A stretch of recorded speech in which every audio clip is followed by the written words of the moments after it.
Time for my May TBR.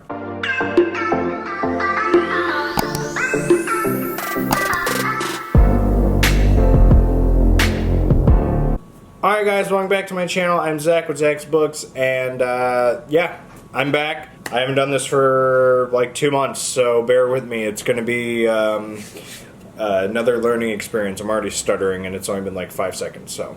Little quick update with what's been going on. A lot of you have probably been curious, where the heck has Zach been?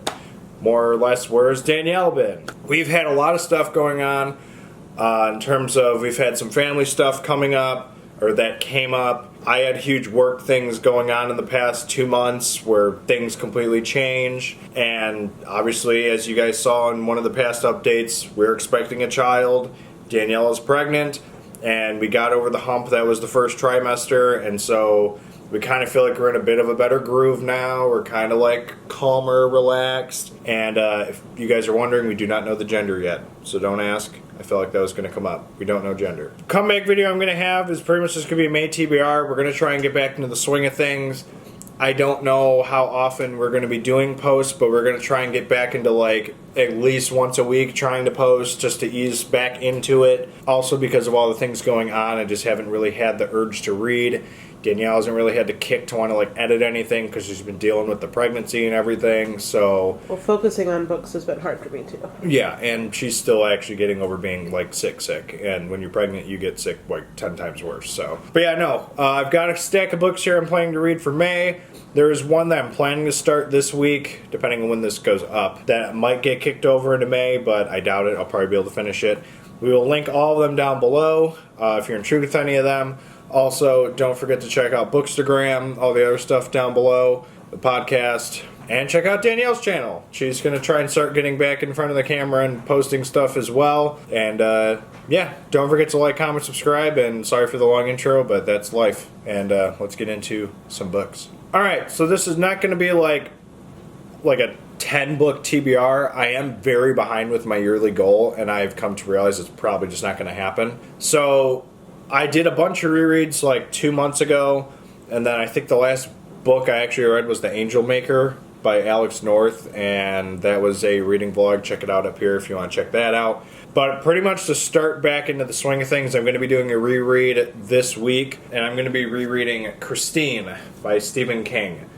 So if this doesn't get finished this week, it's going to get kicked over into May, which is actually next week. Oh my god, like where's the year already gone? But this is a book that is in my top 10. But this is one that I have wanted to reread for a long time. And this is, I think, the book to try and get me back into the swing of things, rereading another top 10 that's not like It or Misery or, you know, The Shining for the third time.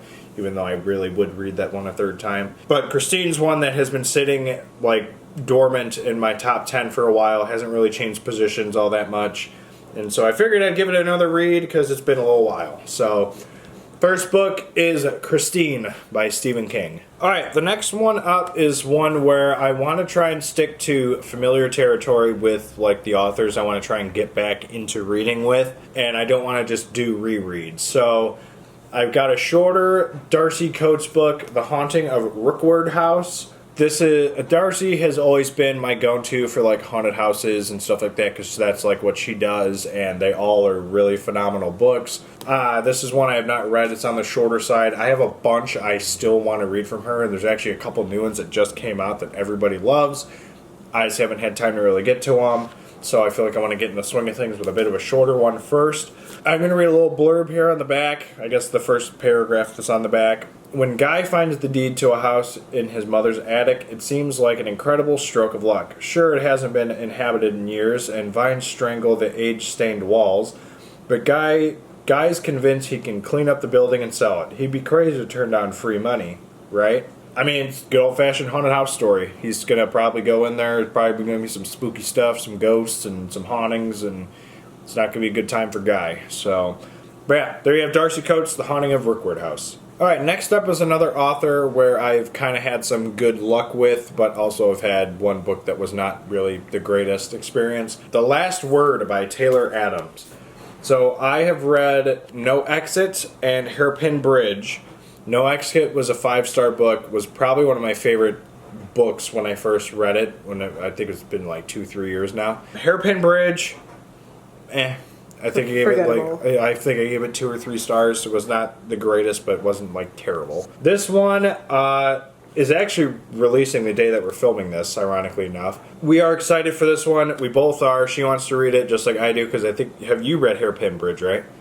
And I think this one's getting like super good reviews. I think we have like similar opinions on the first 2 books. The blurb on the back says, after posting a negative book review, a woman living in a remote location begins to wonder if the author is a little touchy or very dangerous. In this pulse-pounding novel of psychological suspense and terror from the critically acclaimed author of No Exit and Hairpin Bridge.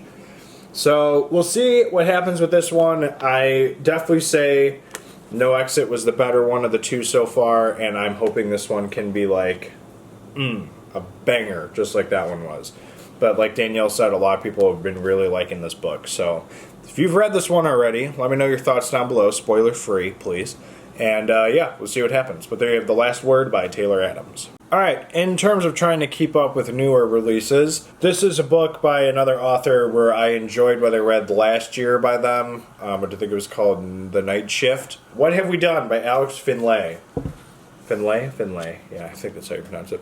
This one, I don't know a whole lot going into it. Like you guys all know, going into my thrillers, I really want to be kept in the dark. I don't want to know a whole lot going into it, because otherwise it kind of ruins it. The blurb says, a stay-at-home mom with a past, a has-been rock star with a habit, a reality TV producer with a debt. 3 disparate lives, 1 deadly secret. What Have We Done is an edge-of-your-seat thriller, a gut-wrenching coming-of-age story, and a tale about the lives we leave behind and the secrets we carry with us forever. It cements Alex Finlay as one of the new leading voices in thrillers today.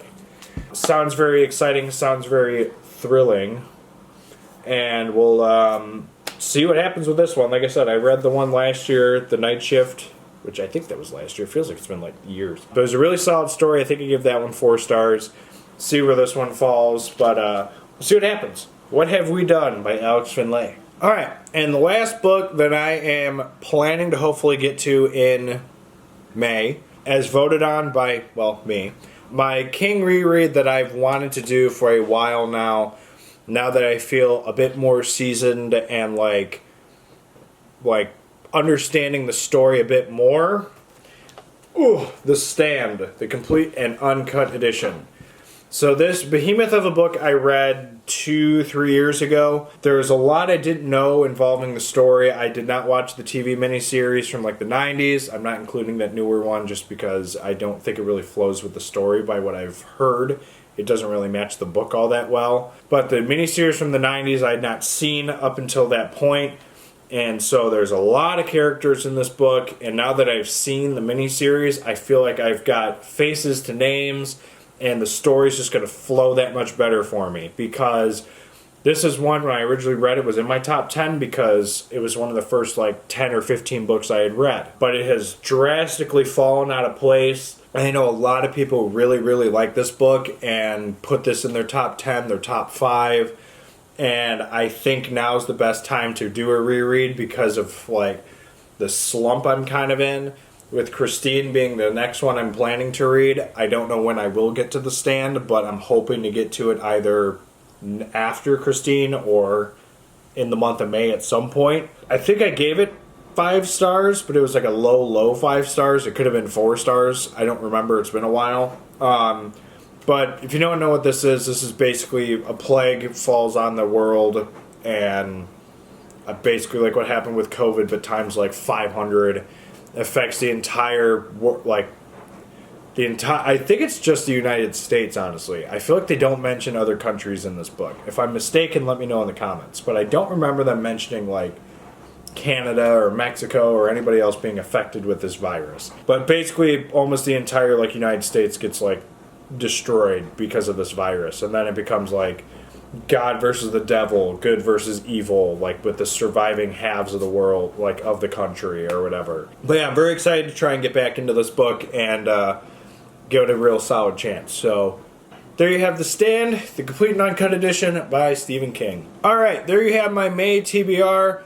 again, it's been a long time, so if there are any like errors or like speaking mistakes, I apologize. Have not been in front of a camera for a little while now. But yeah, very solid stuff. I hope I get to all these books. The only one that's kind of would be The Stand probably, but like I said, I might try and read that right after Christine, but we'll see what happens. Otherwise, let me know what you're planning to read in the month of May. Let me know in the comments down below. Again, we're going to probably just wean back into it, probably a video a week, and, you know, see where we go from there. But otherwise, don't forget to like, comment, subscribe, and we will see you guys in the next video. Later.